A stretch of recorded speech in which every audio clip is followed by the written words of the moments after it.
আজকের ভিডিওতে কিন্তু আমি শুধু বৃষ্টির সৌন্দর্যই শেয়ার করিনি, সেই সাথে দেখিয়েছি আমার ডাইনিং টেবিলের ডিটেলস, যেটা নিয়েও অনেকের জানার আগ্রহ ছিল। সেই সাথে দেখিয়েছি গেস্ট যাবার পর আমি পুরো বাসার কাজগুলো কিভাবে গুছিয়ে নিই। সাধারণত একজন গৃহিণীর ব্যস্ত লাইফস্টাইল, সকাল থেকে দুপুর পর্যন্ত আজকের রুটিন আপনারা দেখতে পারবেন। চলুন আজকের ভিডিওটি শুরু করা যাক। সেই সাথে কিন্তু শেষে মজার রান্নাও আমি করেছি, কেউ ভিডিওটি স্কিপ করবেন না। আসসালামু আলাইকুম এভরিওয়ান, আশা করছি সবাই অনেক বেশি ভালো আছেন। সবাইকে আরও একটি নিউ ডেইলি ব্লগে ওয়েলকাম করছি।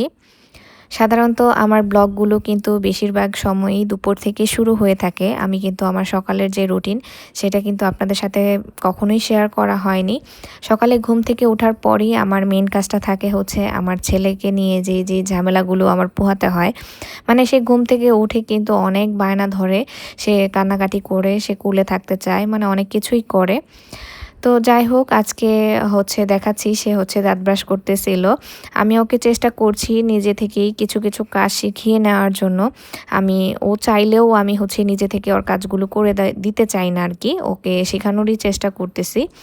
তো দেখতেই তো পেলেন সে হচ্ছে ব্রাশ করে নিল নিজে থেকেই। সবাই মাশাল্লাহ বলে দিবেন। সেই সাথে কিন্তু আমিও ফ্রেশ হয়ে একটু ব্যালকনিতে চলে এলাম। আগের দিন রাত থেকে টানা বৃষ্টি হচ্ছে, বৃষ্টি তো থামার কোনো নামই নেই। এই বৃষ্টিতে কিন্তু একদম অবস্থা খারাপ হয়ে গিয়েছে। ঢাকা শহরে তো জলাবদ্ধতার সৃষ্টি হয়েছে, সেই সাথে তো চিটাগাংয়ের অবস্থা খুবই খারাপ। সাথে তো দেখতে পেলাম সিলেটে হচ্ছে বিভিন্ন নদী আর খালগুলোতে পানি একদম ভরে গিয়েছে, বিভিন্ন জায়গায় কিন্তু বন্যার সৃষ্টি হচ্ছে, যেটা দেখে বা শুনে খুবই খারাপ লাগতেছে আসলে। এমন একটা দিনে আসলে সারাদিন দেখা যায় শুয়ে বসে থাকতেই মন চায়, কিন্তু আমরা যারা গৃহিণী তাদের দিন তো আসলে এভাবে থেমে থাকবে না। তাদের তো সংসারের কাজ গুছিয়ে নিতেই হবে, আর যাদের বাচ্চা আছে তাদের তো কথা বাদই দিলাম, তাদের তো লাইফস্টাইল একদমই ভিন্ন। তো আপনাদের সাথে একটু শেয়ার করছি যে আমার ব্যালকনির গাছগুলো বৃষ্টির পানি পেয়ে মাশাল্লাহ কতটা সুন্দর হয়েছে। আর কিছু কিছু টবে দেখলাম যে বৃষ্টির পানি জমে আছে, এগুলো আমি হচ্ছে একটু পানি ফেলে দিচ্ছি। আসলে পানি জমে থাকলে তো গাছের গোড়া নষ্ট হয়ে যাবে। আমি কিন্তু টব কিনে নিয়ে এসেছি, যে ছোট টবে যে গাছগুলো দেখতেছেন এগুলো আমি আস্তে আস্তে করে হচ্ছে ট্রান্সফার করে দিব বড় টবে। তো সেটাও আমি যখন করব তখন তো যদি পারি আপনাদের সাথে শেয়ার করব। আমি ইচ্ছে করেই হচ্ছে কিছু কিছু গাছ হচ্ছে ব্যালকনিতে রেখেছি, কারণ বৃষ্টির পানি পেলে না গাছগুলো আসলে অনেক সুন্দর হয়ে যায়। আমি এটাই দেখতেছিলাম বারান্দায় এসে, আর আপনাদের সাথেও শেয়ার করলাম একটু। আর এখন চলে যাব হচ্ছে কিচেনে, আমার ছেলের জন্য হচ্ছে নাস্তা বানাবো। বাইরে কিন্তু আকাশ অনেক মেঘলা ছিল, এর জন্য ঘরের ভিতরে আমি একদম লাইট জ্বালিয়ে তারপর কাজ করতেছিলাম। এত পরিমাণে আকাশ মেঘলা, টানা বৃষ্টি হচ্ছে, একদম ঝুম বৃষ্টি হচ্ছে যেটা বলে। তো আমার ছেলেকে জিজ্ঞেস করলাম সে কি খাবে, সে তো ইদানিং একদমই খাওয়া দাওয়া করতে চাচ্ছে না, তার মুখে রুচি নাই। তো মাছ তো খাওয়া সে অনেক আগেই বাদ দিয়ে দিয়েছে, তো ডিমটা যাও খেত, এখন ডিমও খেতে চাচ্ছে না। তো সে বলল যে নুডলস খাবে। নুডলসও আসলে ইদানিং সে হচ্ছে ওইভাবে পেট ভরে খাচ্ছে না, তবে চেষ্টা করতেছি, দেখি সে যতটুকুই খায়। আর সকালবেলা যদি সে নুডলস খেতে চায় তখন আমি এটাকে একটু তাড়াহুড়া করি, মানে ঝটপট যেটা বলে আসলে সেভাবেই রান্না করে দেওয়ার চেষ্টা করি। এখানে কিন্তু আমি কোনো পেঁয়াজ বা কাঁচামরিচ এখানে ব্যবহার করিনি। এটা আসলে আমি আজকে স্যুপ নুডলসই রান্না করব। আমি হচ্ছে ডিমটা যে পোস্ট করে সেভাবে করে নিয়েছি, একটু ঝুরা করে নিয়েছি, তারপর নুডলসটা দিয়ে দিয়েছি। নুডলসের সাথে যে মানে নুডলসের মশলাটা সেটা আমি এখন এখানে অ্যাড করে দেব। আসলে ও হচ্ছে একটু পানি থাকলে, মানে স্যুপ টাইপের থাকলে হচ্ছে নুডলসটা খেতে পছন্দ করে, আর একটু নরম হলে তা আমারও তো একটা সমস্যা হয় না। তো সর্বলাস্টে আমি এখানে কিন্তু সস অ্যাড করব। আর এইদিকে হচ্ছে নুডলসটা রান্না হতে থাক, আমিও আমার নাস্তাটা রেডি করে নেই।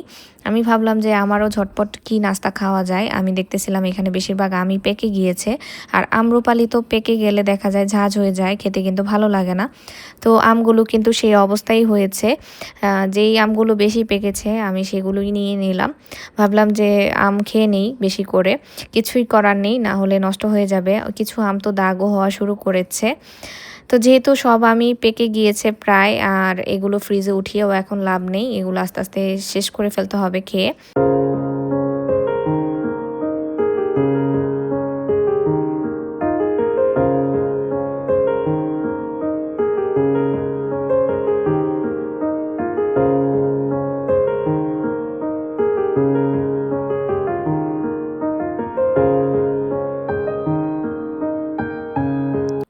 নাস্তা শেষ করে এখন ভাবলাম একটু রং চা করে নিই।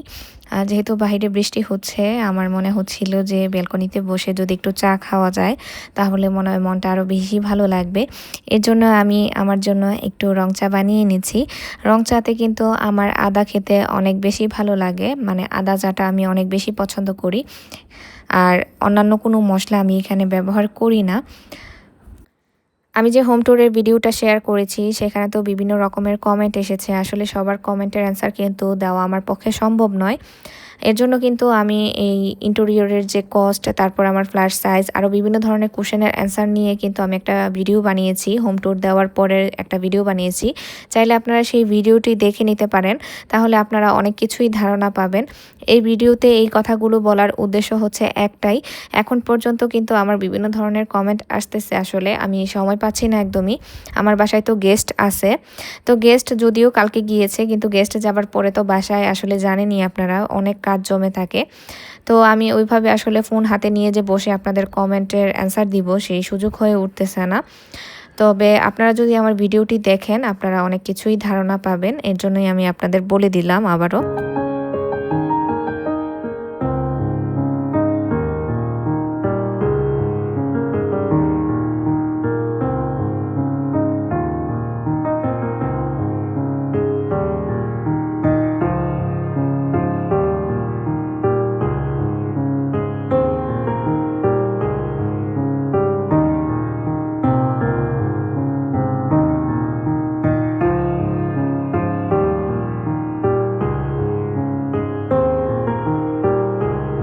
চা বানিয়ে ব্যালকনিতে চলে এসেছি, তখনও কিন্তু বাইরে ঝিরিঝিরি বৃষ্টি হচ্ছে। আর এইদিকে দেখলাম আমার হচ্ছে যে আমার সাদা সুন্দরী মানে অ্যারোমেটিক যে জুঁই গাছটা, সেটার গাছের গোড়াতে মানে এরকম হচ্ছে ব্যাঙের ছাতাই তো মনে হয় বলে, আপনাদের অঞ্চলে কি বলে আমি জানি না। তো সেটা আপনাদের একটু দেখালাম, দেখে কিন্তু ভালোই লাগতেছিল। পরে দেখলাম হচ্ছে যে ঘাস হয়েছে, সেটা তুলে ফেলে দিলাম। আর ফুলগুলো বৃষ্টির পানিতে যেন একটু নিস্তেজ হয়ে যাচ্ছে, কারণ টানা বৃষ্টি হচ্ছে তো। আর গাছটাতে কিন্তু মাশাআল্লাহ আরও কুলি এসেছে। এটার স্মেল কিন্তু অনেক ভালো। যারা আমার আগের ভিডিও দেখেছেন আপনারা দেখে থাকবেন আমার এই গাছটাতে কিন্তু মাশাআল্লাহ অনেক ফুল আসে। এমন একটা দিনে ব্যালকনিতে বসে এক কাপ চা খাওয়ার মজাই কিন্তু আলাদা। আমি কিন্তু বাহিরের ভিউটা একটু দেখিয়ে দিচ্ছি।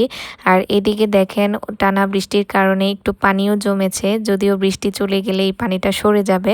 আমাদের উত্তরাতে কিন্তু পানির জলাবদ্ধতার সৃষ্টি হয় না আর কি, ঢাকার অন্যান্য জায়গাতে হলেও। এটা একটা ভালো দিক, কারণ এখানে রাস্তাঘাট কিন্তু খুবই উন্নত মানের আর কি, পানি জমে না কখনোই, আমি কখনোই দেখিনি। তো যাই হোক, চা খাওয়া শেষ করে এখন আমি হচ্ছে ডাইনিং টেবিলটা একটু ক্লিন করে নিচ্ছি। একজন আপু আমাকে কমেন্ট করেছিল, একজন না আমি কয়েকজনেরই কমেন্ট পেয়েছি যে আমি যেন ডাইনিং টেবিলটা একটু ডিটেলস দেখিয়ে দেই। আর একজন তো কমেন্ট করেছে যে এটা আসলে কোন ব্র্যান্ডের। এটা সম্পর্কে আসলে এখন বলবো।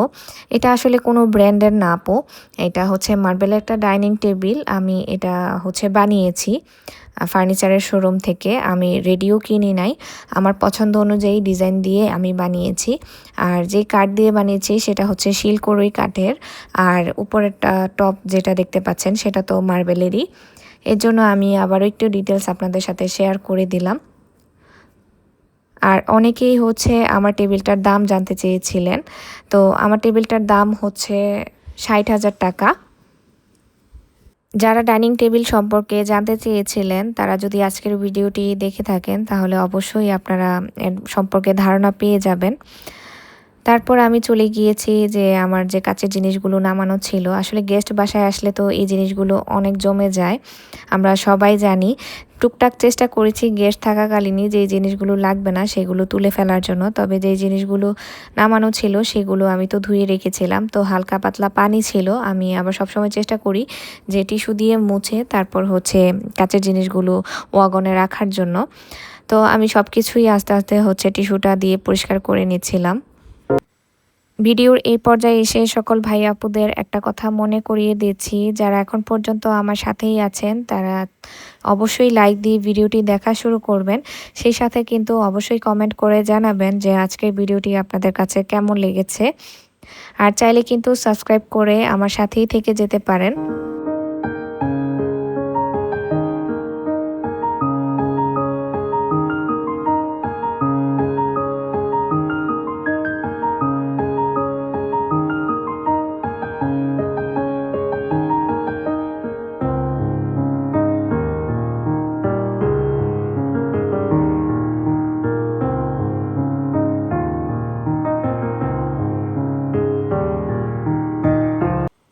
আর যখনই আমি এই ওয়াগনটা গুছাতে এসি আমার মানে ছেলের যে কি হয় আমি জানি না, সে খুব ব্যাপারটা এনজয় করে। এর জন্য কিন্তু সে সামনে এসে দাঁড়িয়েছিল, অনেক খুশি ছিল আর কি। আর আমাকে বলতেছিল গুছানোর পরে, আম্মু দরজাটা কেন লাগিয়ে দিলে? যদিও সে ধরার সাহস পায় না, জানেই তো ধরলে জিনিসগুলো ভেঙে যাবে আর আমিও তো রাগ করব, এর জন্য সে কিন্তু ধরতেছিল না, জাস্ট দাঁড়িয়েছিল আমার সাথে। তারপর আমি চলে আসি কিচেনে। আজকে আমি হচ্ছে চাল ডাল ধোয়া যে পানি, সেটা হচ্ছে গাছেতে স্প্রে করব। আমি তো সব গাছ আসলে ব্যালকনিতে রাখি নাই বৃষ্টিতে ভেজার জন্য, কিছু গাছ কিন্তু আমার রুমেও আছে। তো ভাবলাম সেই গাছগুলোতে আমি হচ্ছে চাল ডাল ধোয়া যে পানি, সেটা তো গাছের জন্য ভালো, সেগুলো স্প্রে করে দেই। আর সারাদিন বৃষ্টি হবার পরে কিন্তু দুপুরের দিকে কিন্তু দেখা যায় রোদও উঠেছে, আকাশ কিন্তু একদম পরিষ্কার হয়ে গিয়েছে। আকাশটা দেখে এত বেশি ভালো লাগতেছিল, কারণ অনেক দিন পরে মনে হয় এমন একটা ওয়েদার পেলাম। যাক আলহামদুলিল্লাহ, এখন যদি একটু বৃষ্টিটা কমে, যারা হচ্ছে বন্যার কবলে পড়েছে তাদের একটু ভোগান্তিটা কমে আসবে। আর আমি তো ডাল ভিজিয়ে অলরেডি বসিয়েও দিয়েছিলাম, সেটা আর শেয়ার করিনি আজকে ভিডিওতে। লাস্টে হচ্ছে একটু বাগার দিয়ে নিলাম, সেইটা একটু দেখিয়ে দিলাম আপনাদের। তো এর মাঝে কিন্তু টুকটাক অনেক কাজই আমি করে নিয়েছি। আসলে সব জিনিস তো আপনাদের সাথে ভিডিওতে শেয়ার করা হয় না। সংসারের তো একটা সংসারে অনেক কাজই থাকে, আর আপনারা তো একটা ভিডিওতে 10 থেকে 12 মিনিট অনেক কিছুই দেখে ফেলেন। কিন্তু আসলে কি কাজগুলো 10 থেকে 12 মিনিটের কিনা সেটা আপনারাই বলে মানে বুঝে থাকবেন। এগুলো করতে কিন্তু অনেকটা সময় লাগে। তার মধ্যে থেকে কিছু কিছু মুহূর্ত আমি আপনাদের সাথে শেয়ার করি। একটা ভিডিও বানানোর পিছনে কিন্তু অনেক পরিশ্রম আছে, এটা হচ্ছে যারা করে এই প্ল্যাটফর্মে কাজ তারাই জানে। এর জন্য বলবো কেউ ভিডিওটি টেনে টেনে দেখবেন না, সবাই একটু সময় নিয়ে ভিডিওটি দেখার চেষ্টা করবেন।